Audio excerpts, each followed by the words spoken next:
നമസ്കാരം, ഞാൻ ശാലിനി. പ്രധാന വാർത്തകൾ. ചിറക്കടവ് ഗ്രാമപഞ്ചായത്ത് മാലിന്യമുക്ത പഞ്ചായത്താകുന്നു. പ്രഖ്യാപനം ഈ മാസം 30-ന്. പഞ്ചായത്തിൽ ശുചീകരണ യജ്ഞം. ഇളംകുളം സർവീസ് സഹകരണ ബാങ്കിൽ 25 വർഷം മുൻപ് നടന്ന തട്ടിപ്പ്. വിദേശത്തേക്ക് കടന്നുകളഞ്ഞ ഒന്നാം പ്രതി മുൻ ബാങ്ക് സെക്രട്ടറി പനമറ്റം സ്വദേശി ഗോപിനാഥൻ നായർ പിടിയിലായത് കോട്ടയം ജില്ല കണ്ട ഏറ്റവും വലിയ ബാങ്ക് തട്ടിപ്പ് കേസിലെ പ്രതി. പാലായ്ക്ക് സമീപം ദമ്പതികൾ സഞ്ചരിച്ച സ്കൂട്ടറിൽ ബസ് തട്ടി യുവാവ് മരിച്ചത് പാലാ സ്വദേശി ധനേഷ്. ഭാര്യ ഗുരുതരാവസ്ഥയിൽ ചികിത്സയിൽ. ഇന്നലെയും പ്രദേശത്ത് ജീവൻ നഷ്ടമാക്കിയ അപകടം. സംസ്ഥാനത്ത് SSLC പരീക്ഷ സമാപിച്ചു. കർശന ജാഗ്രതയോടെ അവസാന ദിവസം. ആഘോഷങ്ങൾ ഒഴിവാക്കി കുട്ടികളെ തിരികെ അയച്ചത് രക്ഷിതാക്കൾക്കൊപ്പം. വാർത്തകൾ വിശദമായി. ചിറക്കടവ് ഗ്രാമപഞ്ചായത്തിനെ മാലിന്യമുക്ത പഞ്ചായത്തായി ഈ മാസം 30-ന് പ്രഖ്യാപിക്കും. ഇതിന് മുന്നോടിയായി പഞ്ചായത്തിന്റെ പൊതുയിടങ്ങളിൽ ശുചീകരണം നടന്നു.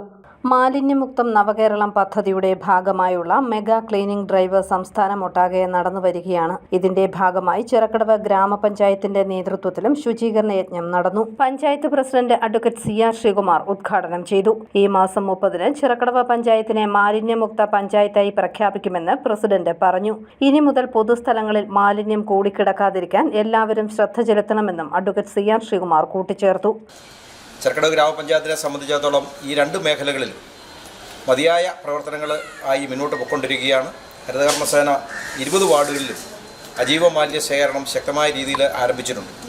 ഈ അവസരത്തിൽ നമ്മുടെ പഞ്ചായത്തിനെ മാർച്ച് മാസം 30-ാം തീയതി മാലിന്യമില്ലാത്ത പഞ്ചായത്തായി, മാലിന്യമുക്ത പഞ്ചായത്തായി പ്രഖ്യാപിക്കുകയാണ്. ഇനി മുതൽ നമ്മുടെ പൊതുസ്ഥലങ്ങളിൽ യാതൊരു കാരണവശാലും മാലിന്യങ്ങൾ കൂടിക്കിടക്കാൻ വേണ്ടി പാടില്ല. മലിനജലവും ജൈവമാലിന്യമൊക്കെ യഥാവിധി സംസ്കരിക്കുന്നതിന് സംവിധാനം ഉണ്ടാകണം. അത്തരത്തിലുള്ള ഒരു പശ്ചാത്തല സൗകര്യം ഒരുക്കുകയാണ് ഈ പ്രഖ്യാപനത്തിലൂടെ പ്രധാനമായിട്ടും ലക്ഷ്യമിടുന്നത്. നിതാന്ത ജാഗ്രതയോടുകൂടി മുഴുവൻ ആളുകളും ഈ പ്രഖ്യാപനം സാക്ഷാത്കരിക്കുന്നതിന് വേണ്ടി സഹകരിക്കണം.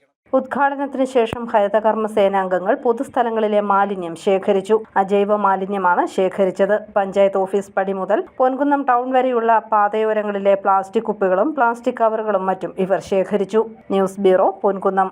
ഇളംകുളം സർവീസ് സഹകരണ ബാങ്ക് തട്ടിപ്പ് കേസിൽ വിദേശത്തേക്ക് കടന്നുകളഞ്ഞ ഒന്നാം പ്രതി മുൻ ബാങ്ക് സെക്രട്ടറി അറസ്റ്റിൽ. പനമറ്റം മുളങ്കുന്നത്ത് പറമ്പിൽ ഗോപിനാഥൻ നായരാണ് പിടിയിലായത്. കൊച്ചിൻ ഇന്റർനാഷണൽ എയർപോർട്ട് വഴി വിദേശത്തേക്ക് കടക്കാൻ ശ്രമിക്കവെ എയർപോർട്ടിൽ വെച്ച് ഇമിഗ്രേഷൻ വിഭാഗം തടഞ്ഞ് നെടുമ്പാശ്ശേരി പോലീസിന് കൈമാറുകയായിരുന്നു. ഇയാൾ 12 കേസുകളിൽ പ്രതിയാണ്. വിദേശത്ത് ഉൾപ്പെടെ ഒളിവിൽ കഴിയുകയായിരുന്നു. നാട്ടിലേക്ക് തിരിച്ചെത്തി മടങ്ങിപ്പോകാൻ ശ്രമിക്കുന്നതിനിടെയാണ് പിടിയിലായത്. പ്രതിയെ മൂവാറ്റുപുഴ വിജിലൻസ് കോടതിയിൽ ഹാജരാക്കി റിമാൻഡ് ചെയ്തു. 1996-ൽ 13 കോടി രൂപയാണ് ഭരണസമിതി ധൂർത്തടിച്ചത്. പാലായ്ക്ക് സമീപം ദമ്പതികൾ സഞ്ചരിച്ച സ്കൂട്ടറിന് പിന്നിൽ ബസ് ഇടിച്ച് യുവാവ് മരിച്ചു. പാലാ സ്വദേശി ധനേഷാണ് മരിച്ചത്. ഭാര്യ ഗുരുതരാവസ്ഥയിൽ ചികിത്സയിലാണ്. പാല കൊല്ലപ്പള്ളി പെട്രോൾ പമ്പിന് സമീപം ദമ്പതികൾ സഞ്ചരിച്ച സ്കൂട്ടറിന്റെ പിന്നിൽ ബസ് ഇടിച്ച് യുവാവ് മരിച്ചു. ഉണ്ടെങ്കിൽ അമ്പലപ്പുറത്ത് ധനേഷ് ആണ് മരിച്ചത്. ഭാര്യ ശ്രീകുട്ടിയെ ഗുരുതര പരിക്കോടെ ആശുപത്രിയിൽ പ്രവേശിപ്പിച്ചു. ഇന്ന് രാവിലെ 11-ന് പാല തൊടുപുഴ ഹൈവേയിൽ കൊല്ലപ്പള്ളി പെട്രോൾ പമ്പിന് സമീപമായിരുന്നു അപകടം. പമ്പിൽ നിന്നും പെട്രോൾ നിറച്ച് പുറത്തേക്ക് ഇറങ്ങിയതും പാലായിൽ നിന്നും തൊടുപുഴയ്ക്ക് പോകുകയായിരുന്ന സ്വകാര്യ ബസ് സ്കൂട്ടറിന് പിന്നിൽ ഇടിക്കുകയായിരുന്നു. ഇടിയുടെ ആഘാതത്തിൽ പാതയോരത്ത് അനധികൃതമായി നിർമ്മിച്ചിരുന്ന താൽക്കാലിക കടയുടെ ഇരുമ്പ് പൈപ്പിൽ ധനേഷിന്റെ തലയിടിച്ചു. ഇരുവരെയും പ്രസ്ഥാനത്തെ സ്വകാര്യ ആശുപത്രിയിൽ എത്തിച്ചെങ്കിലും ധനേഷ് മരിച്ചു. ശ്രീകുട്ടിയെ പാലായിലെ സ്വകാര്യ ആശുപത്രി മാറ്റി. ന്യൂസ് ബ്യൂറോ, പാല. സംസ്ഥാനത്ത് SSLC പരീക്ഷ സമാപിച്ചു. സമാപന ദിവസത്തെ ആഘോഷങ്ങൾ ഒഴിവാക്കാൻ സ്കൂളുകളിൽ കനത്ത ജാഗ്രതാ നിർദ്ദേശം നൽകിയിരുന്നു. പരീക്ഷയ്ക്ക് ശേഷം കുട്ടികളെ രക്ഷിതാക്കളുടെ ഒപ്പമാണ് തിരികെ അയച്ചത്. സംസ്ഥാനത്ത് SSLC പരീക്ഷ സമാപിച്ചു. കോട്ടയം ജില്ലയിൽ മാത്രം 18,705 വിദ്യാർത്ഥികളാണ് പരീക്ഷ എഴുതിയത്. പരീക്ഷകൾ പൊതുവെ എളുപ്പമായിരുന്നുവെന്ന് വിദ്യാർത്ഥികൾ പറയുന്നു. എല്ലാവരും എഴുതാൻ പറ്റി. ഇപ്പം അധ്യാപകരുമായിട്ടുണ്ട് അച്ഛനമ്മമാരുടെ എടുത്തുള്ളൂ. അവരുടെ ഒരു രീതിയാണ്. കനത്ത ജാഗ്രതാ നിർദ്ദേശമാണ് പരീക്ഷകൾ അവസാനിക്കുന്ന ദിവസം സർക്കാർ നൽകിയത്. പരീക്ഷ കഴിഞ്ഞ് കുട്ടികളെ വീട്ടിലേക്ക് കൂട്ടിക്കൊണ്ടുപോകുന്നതിന് രക്ഷിതാക്കൾ എത്തണമെന്ന് സ്കൂൾ അധികൃതരും പോലീസും നിർദ്ദേശിച്ചിരുന്നു.